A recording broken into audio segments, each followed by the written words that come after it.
I'm putting the baby bottle emoji because this story is about a former friend of mine.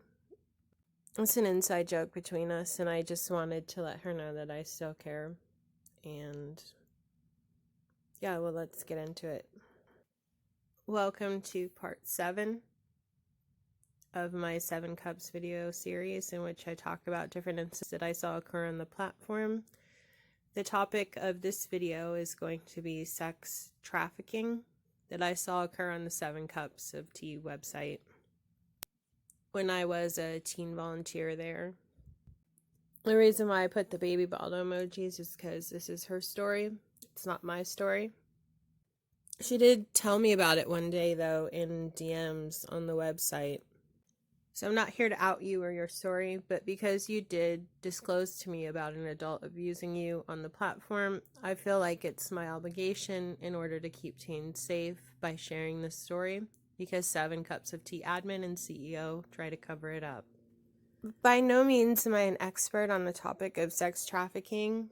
I really don't even know if this fits the definition, but I think it actually does fit a broader definition of what sex trafficking is, in my personal opinion. My friend is now about 20 years old, but she joined 7 Cups around 14 or 15 years old. So just to give a time span of how long she's been on Cups, it's been about 5 years. She's from India. She hated India. She talked about it all the time. She wanted out. I don't blame her. Like, it goes beyond just typical teenage stuff. Like, it was intense.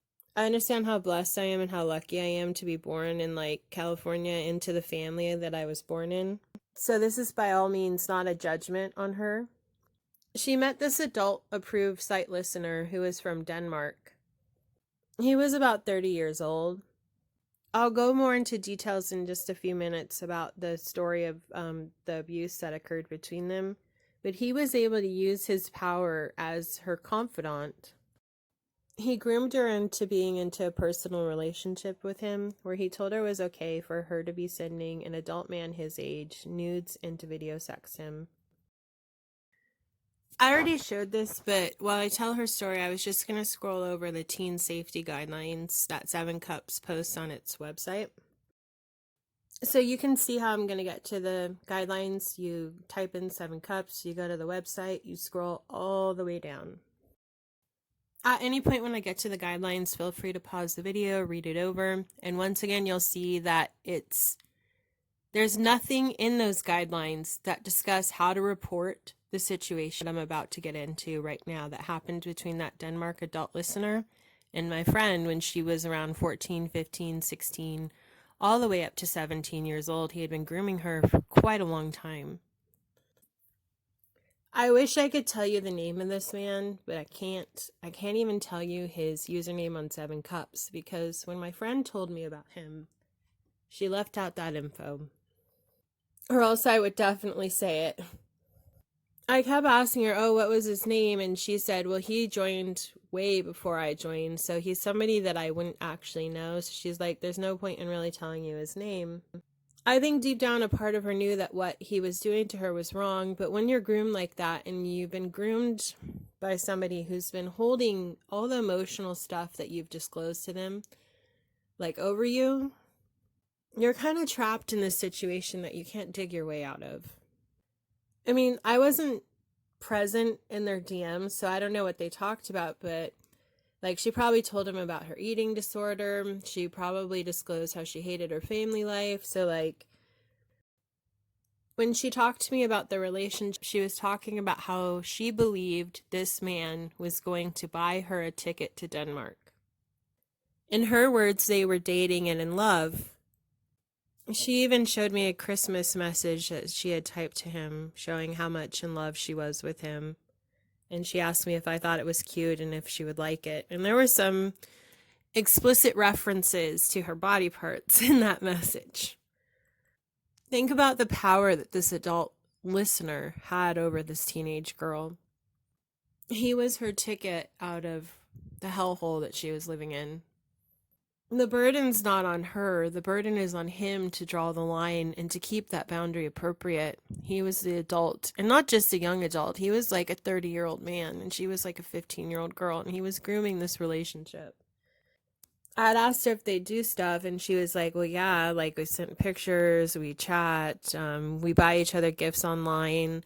Like the types of gifts she was talking about were like gaming gifts, you know, like a gift card to like Xbox. I can't remember specifically what type of gaming gift she talked about, but they had both exchanged gifts with each other. This is typical predatory behavior that adults do to children that they're grooming. It'd be a real shame if I showed his, oh shit, bad hands. Like, why did you show this pedo's picture, Sam? Like, oh my god.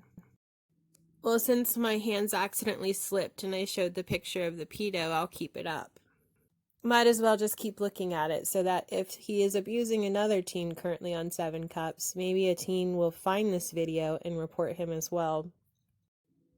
Teens who are often seeking help, they'll like disclose bits and pieces of information. So like what my friend showed me was a picture of him.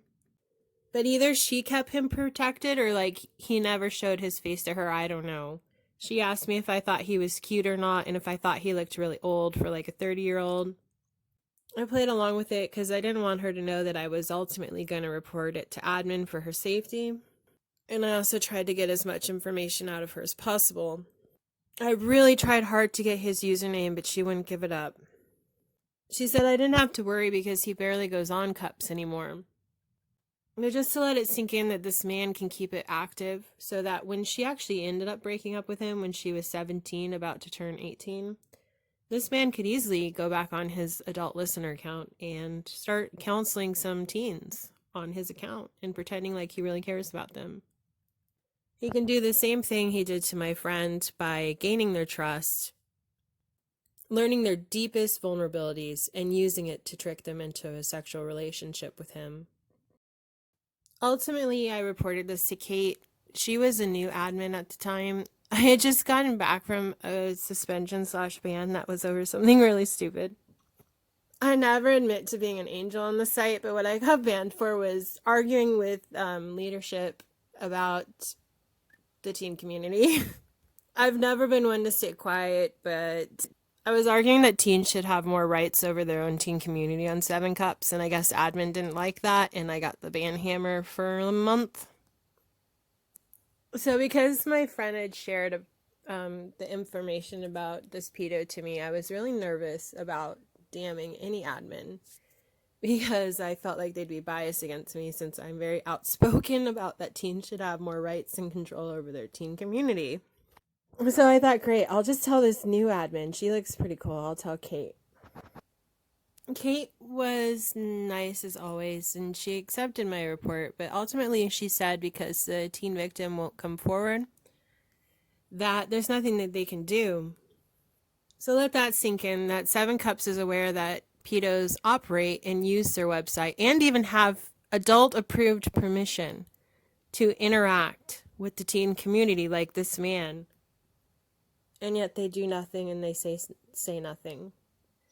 I only knew about this man's presence on the site because my friend had told me this. 7 Cups has not sent out any warnings to the overall teen community that people like him exist. 7 Cups should be responsible for creating a safe environment for teens that it actively allows on its website as volunteers and as teen members seeking help for their emotional problems. The fact that 7 Cups doesn't admit that this type of sex trafficking and abuse happens on its website is really unethical, especially coming from a website that claims to be about mental health and mental health support. I call it sex trafficking because her nudes and her sexual messages that she sent him were over across country. They were from India to Denmark. And who knows, he had been luring her on about buying her a ticket to Denmark. This could have turned out to be very different. Who knows, she says he wasn't messaging other teens, but how does she know? Why is he going to tell her, oh yeah, by the way, I have like 10 other side chicks who are teens that I'm sexually abusing? Like, why would this man disclose this information to her?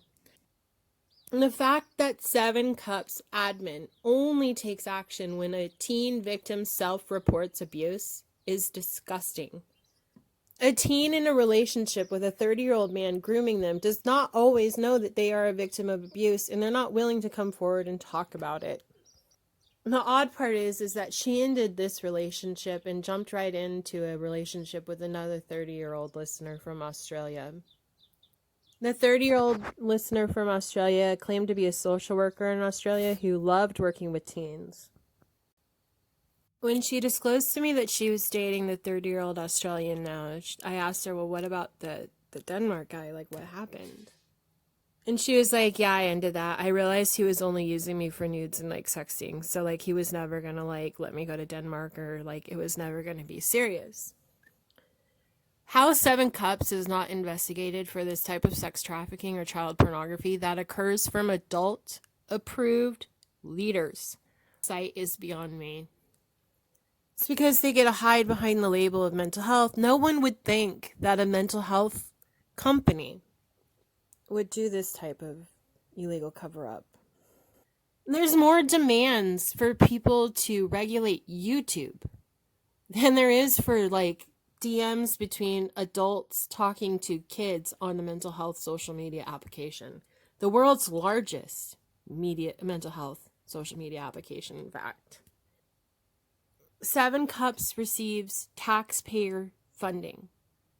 They should be held accountable for covering up the predatory behavior of adults on its minor population on its platform.